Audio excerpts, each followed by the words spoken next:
Here live in Ndhiwa. The voting exercise is continuing as scheduled, opened at 6 a.m. here at Kanyangas.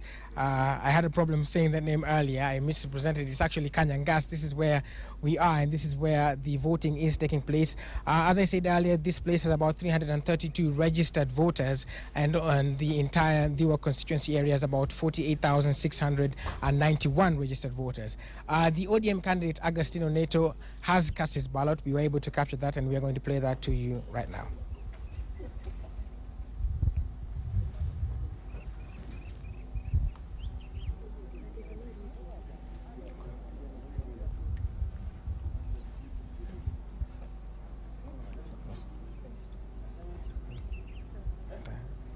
Is it okay?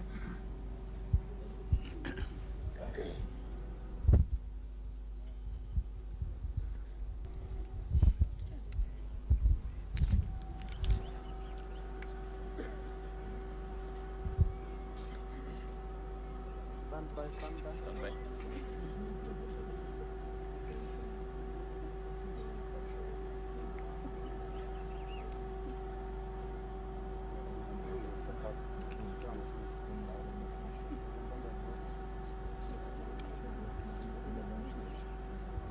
Holding the ballot, stand by.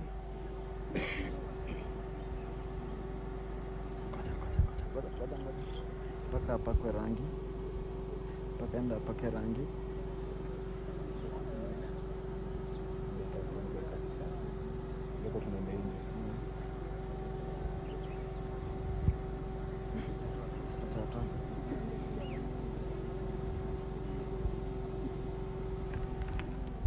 So there you have it, the ODM candidate, Agostino Neto, casting his ballot. He now joins us here live. Thank you very much for joining us, sir. Thank you, Alice.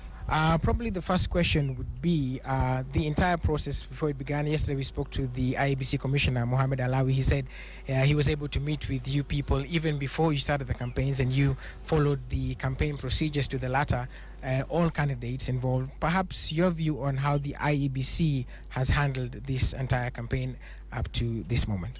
I think they are sufficiently prepared, and let's see if that continues through the end of the day, because we did meet a couple of times. They did train our various agents and chief agents, and I think so far they've been keeping up. They've been keeping us informed, and I think there's not been a problem. So we just hope that and ballot papers were in good time. Everything else I think so far is in good time. I haven't got any complaints, save for a few agents not being allowed into the centers because of not having letters on official letterheads, but we're trying to sort that out, so there's no problem. In regards to the campaign period, of course, before in the primaries there was that little scuffle, but going forward, how was the campaigns conducted? Not just for you, of course, but all the other candidates also as well, in terms of the peaceful campaigns. How was it conducted? I think we had an interesting campaign period. There was no problem amongst the various parties. We had the reason there was no problem is because the other parties didn't do so much. We met once or twice with one of the lady candidates, but I think the interactions that we had was not even making it possible to have problems of fracas because they didn't do so much of activity. So it was more of the ODM party monopolizing the campaign trail. So there was not so much of a problem. Most of the candidates tried to they resorted to very interesting media strategy. I think most of them relied on media propaganda, which was good for us because they were relying on media propaganda as opposed to meeting the people. So in terms of media propaganda, they had a head start, which was really good for them. But that, of course, is definitely going to reflect on the vote. I mean, you all read these interesting results about Ndhiwa not being ODM zone. But again, you see, the contest for Ndhiwa actually ended on August 13th when we finished the ODM primaries. So what we're having now today is just a validation of that very vote that happened on the August 13th. So it's not been a contest because there's actually not been a contest. The candidates in campaign, the party candidates in campaign. So it's been an easy ride, I think. Quite confident there, but what are the outstanding issues that the Ndhiwa registers have? Perhaps you would tell the viewers what are the issues that this constituency have, and what are the things that will appeal to the voters? Probably, what will they be looking at? One of the things that's going to happen is the road network is poor. There's no infrastructure in this region. The roads have been ignored for quite some time. Accessing even basic schools, basic health centers is not really very easy. So in the next couple of months, 3 to 6 months, we're going to be making the roads accessible. We're working with various partners and also going to use whatever devolved funds that we're going to have to make sure that the roads are accessible. The other thing that is top of our agenda is education standards.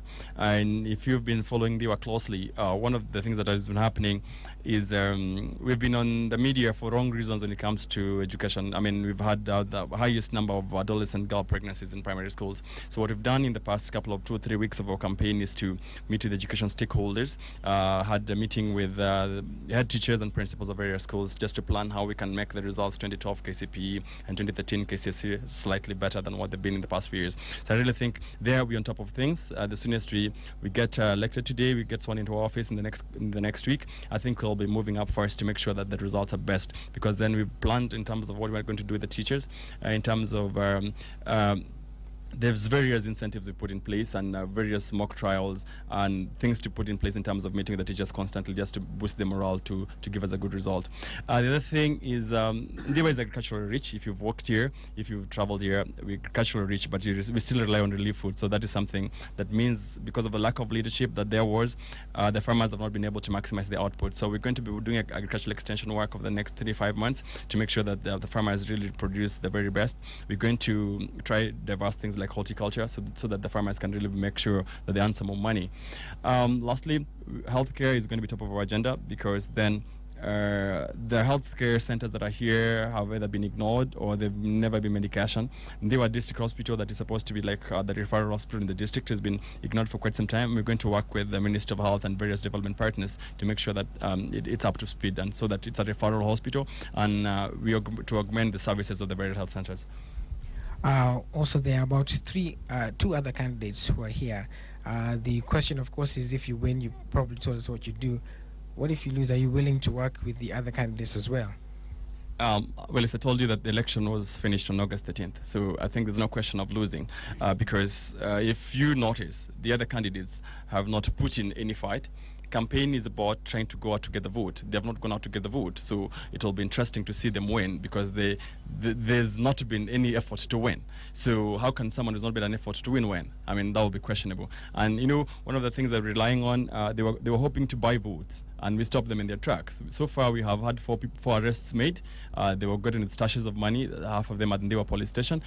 So the security personnel did a very good job today.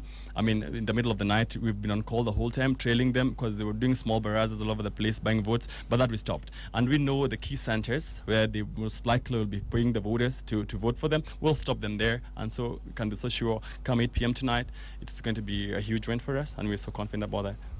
And finally, there are just 3 months, not just for you here in Ndhiwa, in Kangema, also in Kajiado North. What does one do in 3 months as a leader to change, just generally?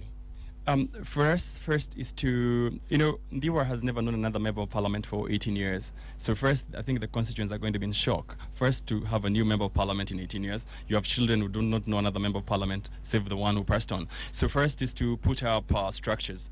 And one of the things that this campaign has helped me do, and I thank the other 2 candidates of the other parties for coming on board, it helped us unite Ndhiwa, because Ndhiwa was divided hugely among the various clans. And I think the member of parliament really used the various clan strengths to balkanize the constituency in a way that was not very good for us.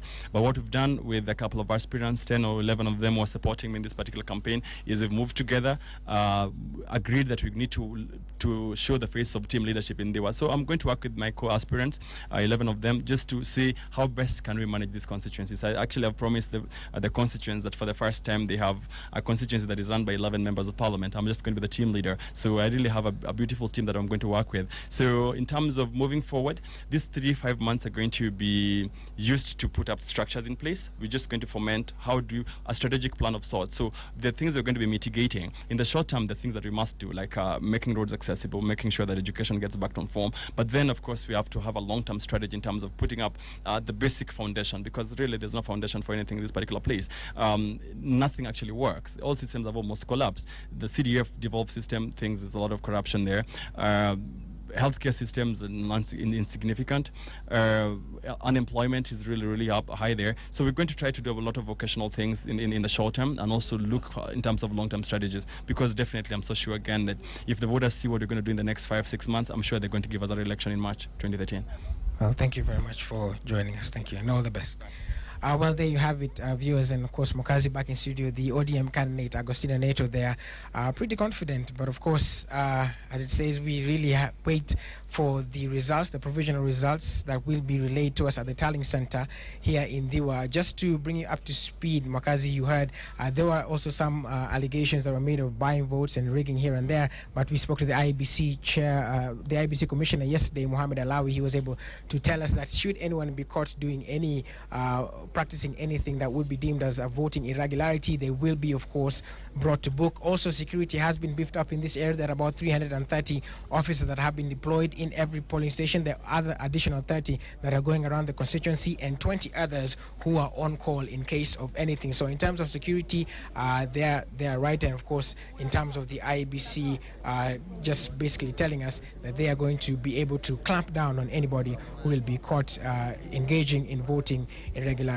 We'll of course keep you up to date. We will be following the other aspirants as well. The TNA candidate Rosemary Mumo will be casting a vote at a place called Akala, and also later on the KANU candidate Storm Otieno Onyango will be casting his vote in a place called Okiri, and we will continue to keep you up to date. For now though, back to you, studio. My name is Wile Saburu in Ndhiwa. My colleague Naka Nahemba will also be joining us later on. Many thanks indeed. Many thanks indeed.